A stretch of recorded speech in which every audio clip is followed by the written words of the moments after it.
Assalamualaikum warahmatullahi wabarakatuh. Hamdan syukran lillah, salatan wassalaman daimin ala rasulillah wa ala alihi wa mawalah, amma ba'd.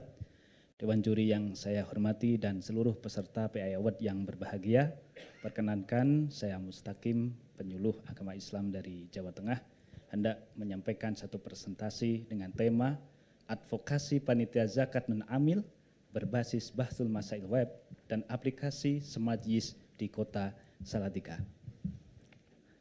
Untuk mendukung presentasi saya, izinkan untuk memutar video, Bapak.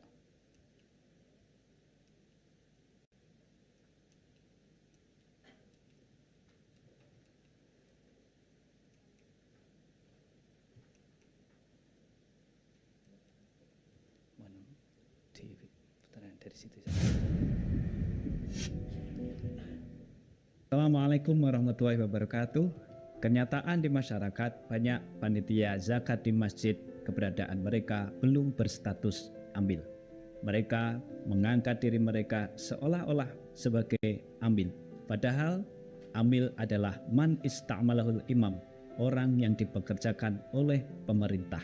Sebagai dasar hukumnya ada Undang-Undang Republik Indonesia Nomor 23 Tahun 2011 tentang pengelolaan zakat.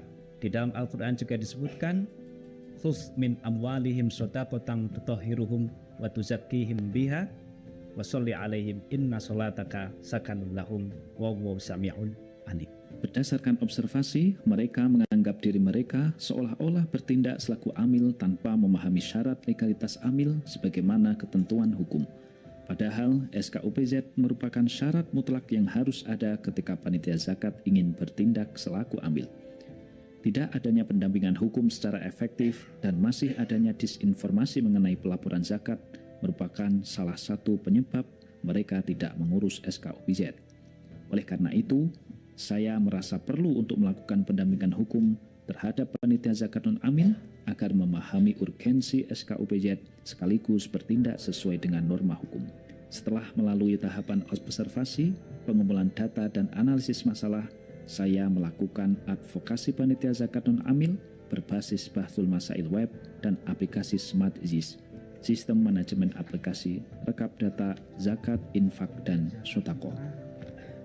Hal ini saya lakukan sebagai dasar melakukan pendampingan hukum serta memudahkan mereka dalam penyusunan laporan.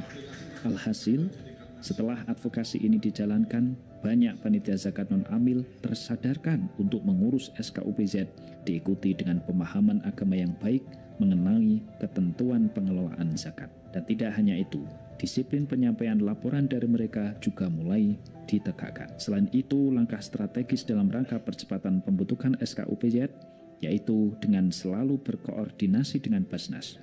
Setelah adanya advokasi berbasis Bahsul Masail Web dan aplikasi Semajlis ini, alhamdulillah pada tahun ini sudah ada lebih dari 155 UPZ yang terbentuk dan secara real time mereka sangat terbantu dalam menyampaikan laporan dengan baik.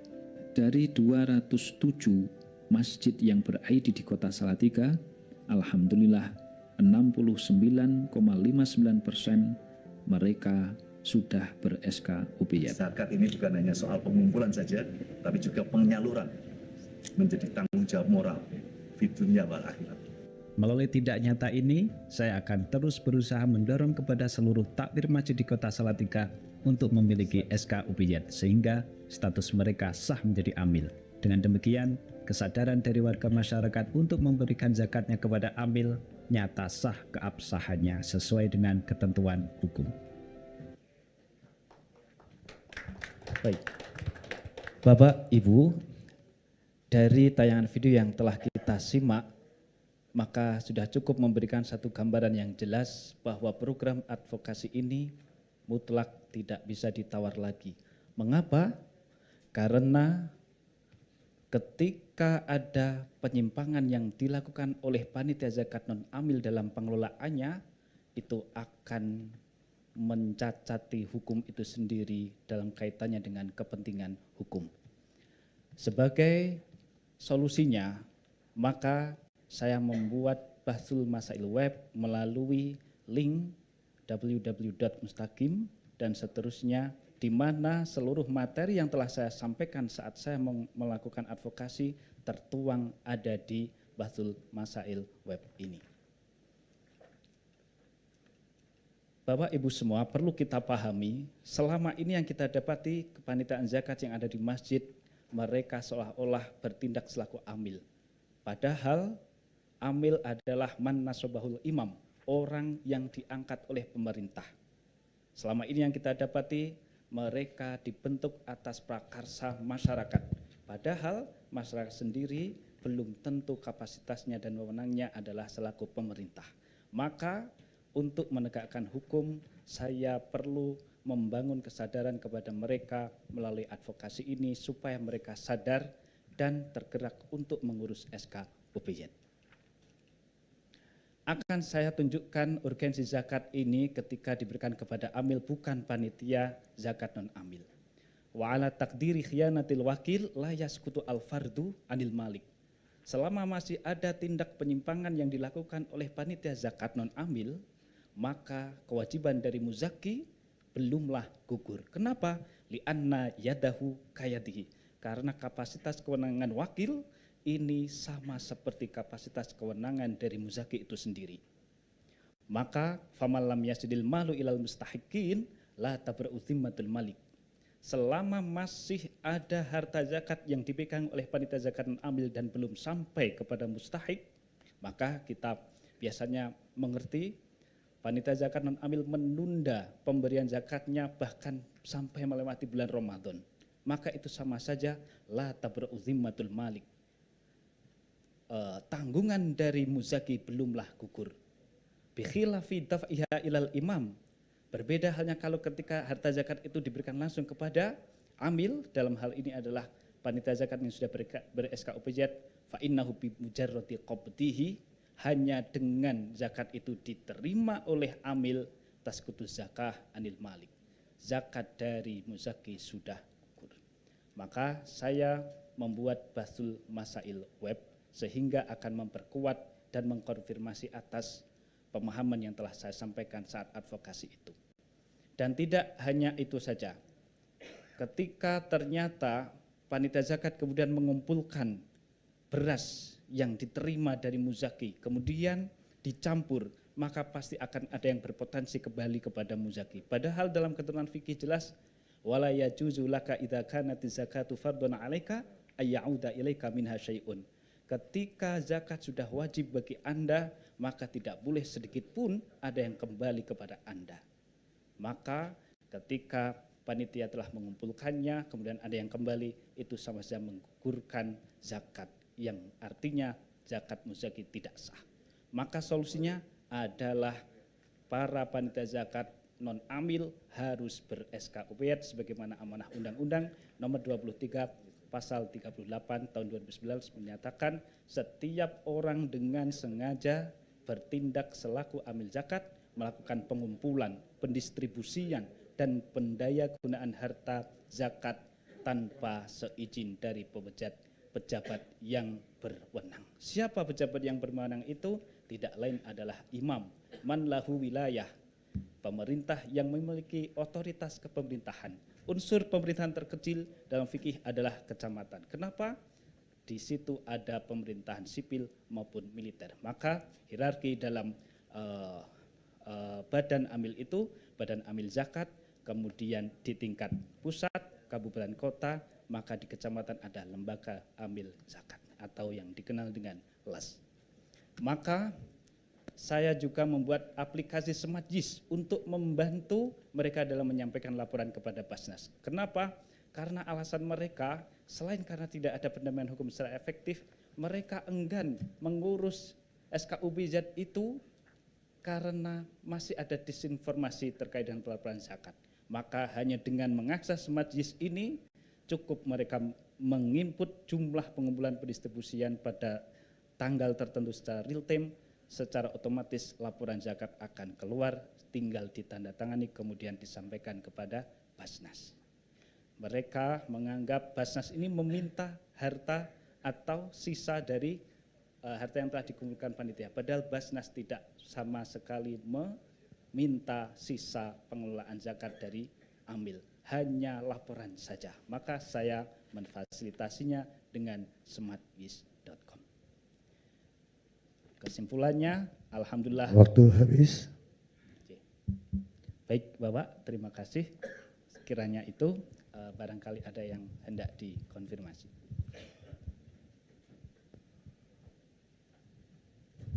Oke, saya nanya duluan deh. Sebetulnya memang betul ya, saya lihat memang potensi zakat di Indonesia itu memang sangat luar biasa ya untuk Muslim itu.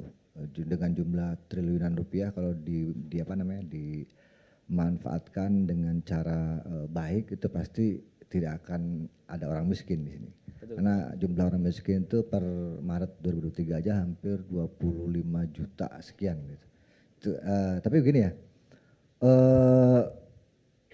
aplikasi yang tadi dibuat itu memang merupakan bagian nyata ya, saya lihat dari upaya seorang penyuluh agama. Tapi apakah dengan bahasa Arab gundul begitu kemudian masyarakat memahami ketika membuka aplikasi itu? Apakah tidak diterjemahkan dalam bahasa Indonesia? Ada Bapak. Ada. Untuk berbahasa Indonesia di Bahsul Masail webnya Bapak. Kalau SmartJIS semuanya berbahasa Indonesia karena angka Bapak. Enggak, maksudnya tadi ada beberapa informasi kan ada dua ya. Kalau SmartJIS berarti udah aplikasi ya. Iya betul. Kalau yang tadi di web yang pertama itu kelihatannya hanya informatif sifatnya. Jadi pertanyaan tertentu itu ada terjemahnya nggak bahasa Arabnya itu? Ada Bapak. Oh, ada terjemahnya. Soalnya yang di capture di sini hanya bahasa Indonesia saja, bahasa Arab saja. Mestinya kan di bawahnya ada terjemahnya. Jadi masyarakat saya kira tidak semua memahami itu ya. Baik, ini diklik ya Bapak. Baik. Nah ini Bapak. Coba di enshow dulu Mas, yang ini enshow dulu. Ya baik. Baik. Ya. Baik. Coba Mas pilih menu utama. Baik materi penyuluhan, baik urgensi membayar zakat kepada amil, atau di bawahnya juga boleh, silahkan. Baik, ketika para jamaah mengakses, berikut saya sampaikan juga penjelasannya Bapak, ya, bahwa selama masih ada penyimpangan atas pengelolaan zakat yang diberikan oleh wakil, maka kewajiban zakat yang diberikan oleh muzaki belum gugur. Ya. Berikut juga permasalahan-permasalahan secara kasuistis yang saya terima di masyarakat, saya tampung, saya tulis dalam web saya, dan dengan begitu masyarakat bisa mengkonfirmasi pemahaman yang telah saya sampaikan. Oke, masih. Yang kedua, apakah ini hanya zakat fitrah atau zakat mal, zakat tumbuh-tumbuhan, zakat macam-macam? Apa cuma zakat fitrah saja? Bukan Bapak, semua zakat. Semua zakat. Bahkan infak sodakoh termasuk kafarat, diat, dan juga kurban Bapak. Di SmartJIS yang saya buat ini, laporan yang dituntut oleh Basnas tidak hanya zakat fitrah saja. Zakat mal, zakat fitrah, kemudian ada kurban, dana sosial pun ada di sana Bapak. Jadi Anda ini memegang atau mengelola mungkin zakat di satu masjid tertentu? Semua masjid yang ada di Kota Salatiga yang sudah ber-ID dan ber-SK UPZ. Semuanya diatur dengan aplikasi ini? Admin Bapak. Jadi saya sebagai admin memberikan hak akses kepada mereka dengan username dan password yang sudah saya atur di manajemen admin. Ada contohnya nggak laporan zakat yang dikasih ke Basnas? Ada Bapak, ini Bapak, maaf. Yang di mana nih? Oh ini laporan contohnya. Nanti yang muncul langsung di print begini Bapak. Maaf, bisa ditampilkan SmartJIS-nya Mas di slide yang, ya betul. Ya, baik. Ya itu Mas. Itu diklik saja.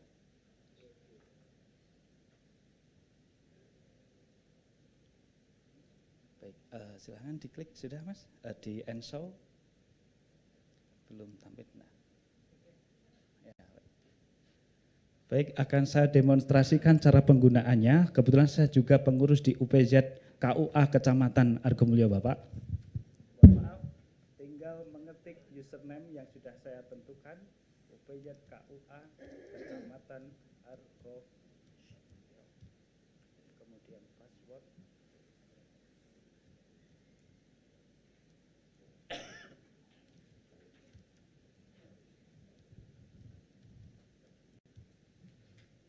Bahkan bisa diakses di HP, silahkan, boleh.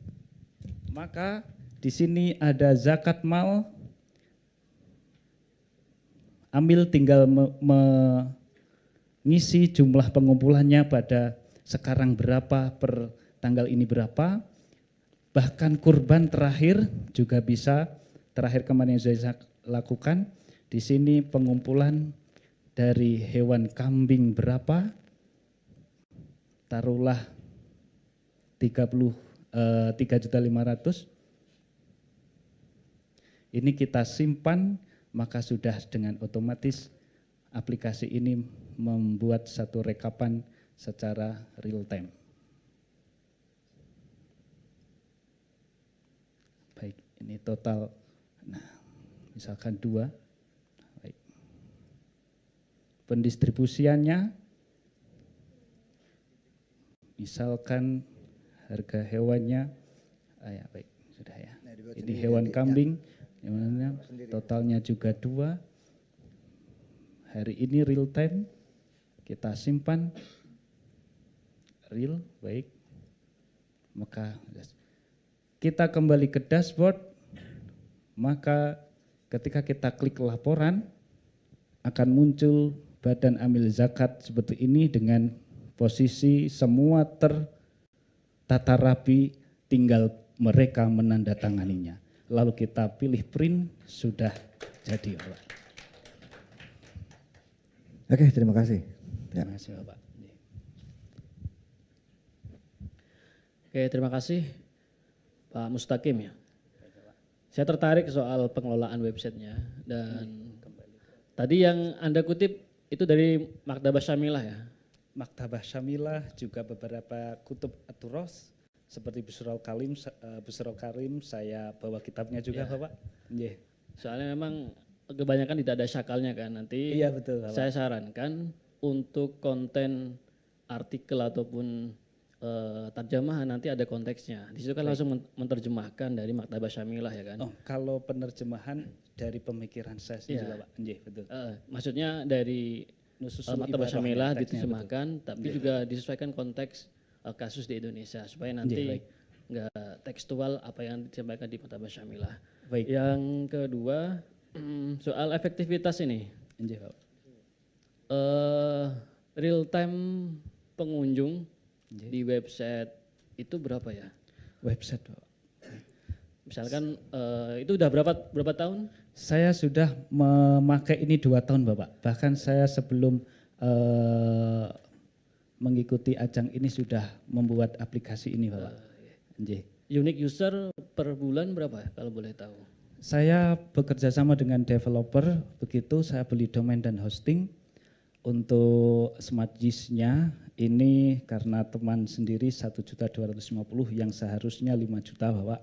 Kemudian demikian pula yang Bahsul Masail webnya juga sekian, Bapak. Jadi setiap tahun saya tinggal memperpanjang kontrak domain dan hostingnya itu, Bapak. Statistik per bulan berapa untuk user uniknya?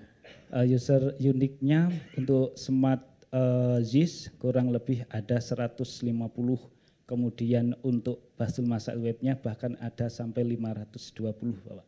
Dari setiap tulisan yang saya tulis, saya share ke grup, saya share ke Maya, alhamdulillah diakses oleh banyak orang.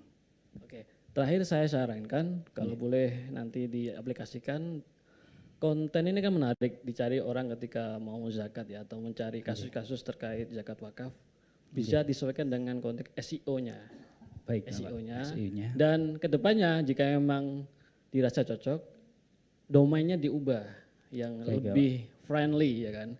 Baik. Misalkan ya nggak lebih dari 6 sampai 8 huruf supaya nanti, tapi tetap nanti Anda sebagai foundernya. Oke, sementara itu terima kasih. Terima kasih banyak, Bapak. Baik, demikian lau ukhrijatiz zakatu wa wuzi'at ala wajhiha as-sahih asy-syar'i lama baqiya fakirun abadan. Kalau andaikan zakat dikeluarkan dan dibagikan sesuai dengan ketentuan syariat, maka tidak akan ada di muka bumi ini orang miskin selamanya. Li'anna waha ja'ala fi amalil zakah ma yakfi ilal imam, ilal fakir. Baik. Sedikit saja saya ingin mengomentari apa yang telah Anda sampaikan. Ini kan website aplikasi berbasis web ya. Ya betul Pak. Yang dikelola oleh Anda sendiri. Artinya aplikasi lokal lah ya. Betul Pak. Mungkin bisa juga ini ditawarkan ya ke Basnas gitu untuk menjadi sebuah aplikasi yang riset nasional. Atau mungkin juga bisa menjadi pembelajaran bagi para penyuluh. Baik, kemudian yang kedua, saya ini menganggap Anda sebagai mujtahid ya, mujtahid lokal yang berada di kampungnya. Artinya pengetahuan tentang agama khususnya tentang zakat ini sungguh sangat luar biasa.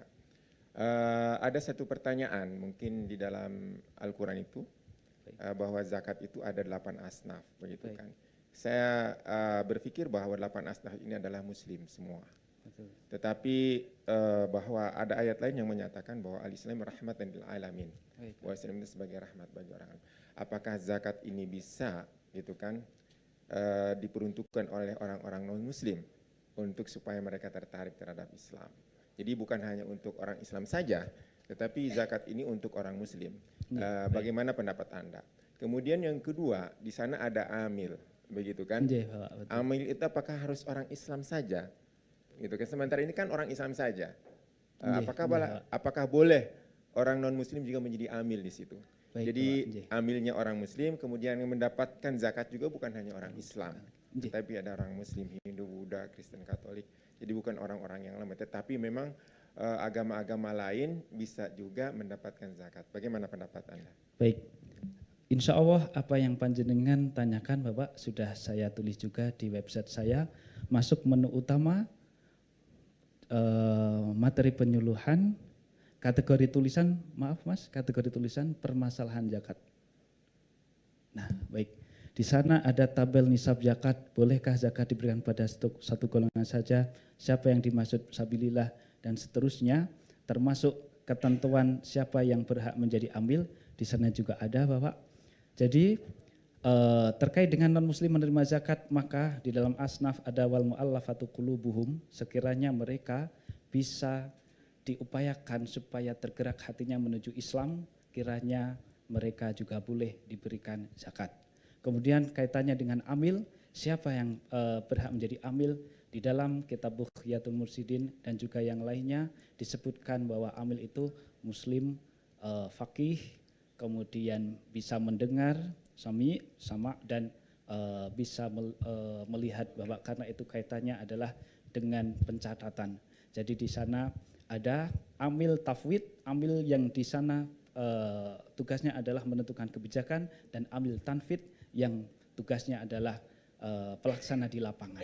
Maka di Basnas selain ada pemangku pejabat yang berwenang menentukan arah kebijakan, juga di bawah ada pembantu-pembantunya yang bergerak di lapangan, gitu Bapak.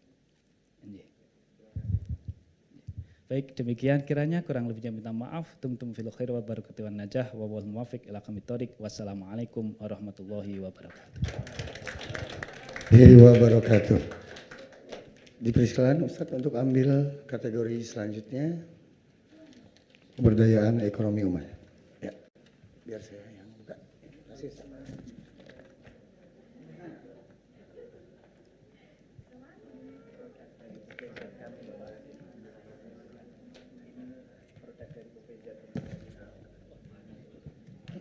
Kategori pemberdayaan ekonomi umat dengan nomor peserta P4-24.